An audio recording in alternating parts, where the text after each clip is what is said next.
Hey guys, what's up? Maik Wiedenbach here. If there's one thing you can be sure about, is that the fitness industry, or any industry, is full of idiots. So this morning I overheard the following conversation between a licensed trainer and a client. Don't worry about calories, don't worry about anything, just drink plenty of water and take a multivitamin. You're dehydrated and you're inflamed. If you do those two things, you're gonna lose weight. What? Are you insane? That is not how things work. So the underlying question for this video actually is, do I need to count my calories on my macros when I lose weight? And the answer is, it depends. So you all know, maybe it's your grandmother or somebody who's an amazing cook, right?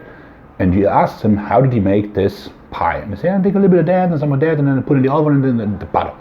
If you try the same thing, you might get something that's close to a pie or not, but you probably be better off, at least in my case, because I'm a horrible baker, to follow the recipe step by step, right? The same goes for dieting. So, most diseases of the 21st century, such as, obesity, diabetes, heart attack, stroke, certain cancers, are caused by excess calories. So limiting your calories is the first step, okay?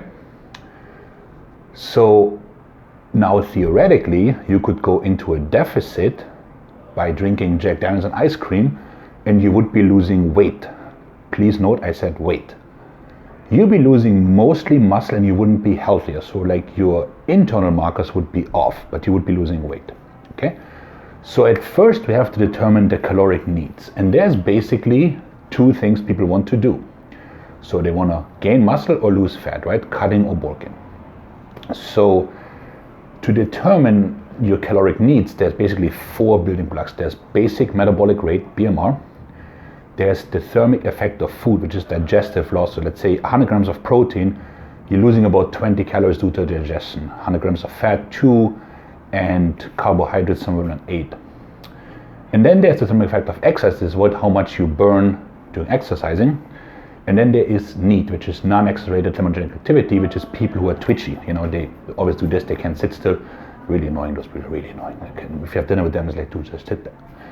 So that is basically, and then people, they get confused. They're like, well, how much did I burn during my workout? And they use those, diagrams on the Stairmaster, and like, oh, I burned 1,000 calories, I can eat 800. And like, I propose a simpler way.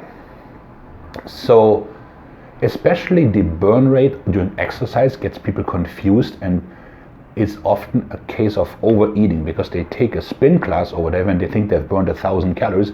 So they're eating 650 thinking they still have a deficit. Meanwhile, they only burn 300.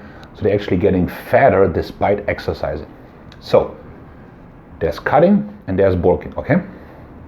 So now we imagine that we are somewhat on a bell curve. So people that are very heavy or that are very lean, they need different parameters. But like for the rest of us, let's say you want to cut, you would take your current body weight times 11.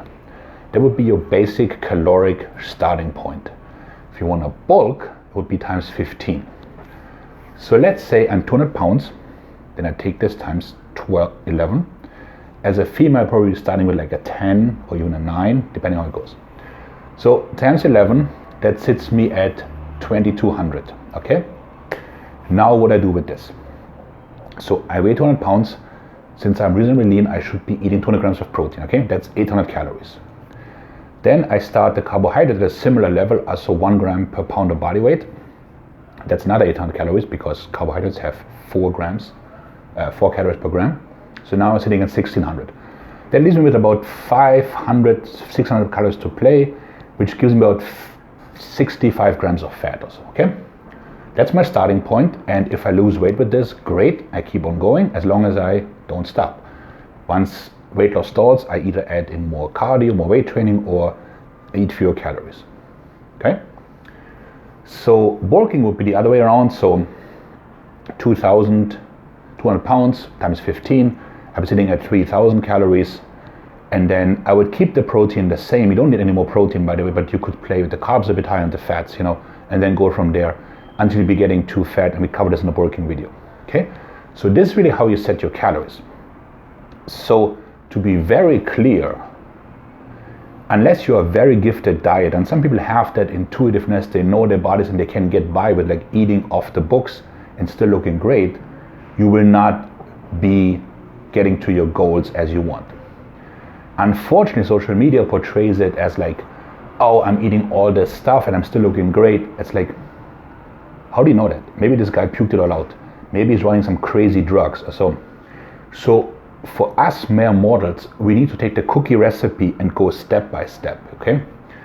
All this other stuff like deficient in micronutrients or so whatever, that matters very little. Like you might be deficient in micronutrient, but that's not why you're holding excess body fat, okay?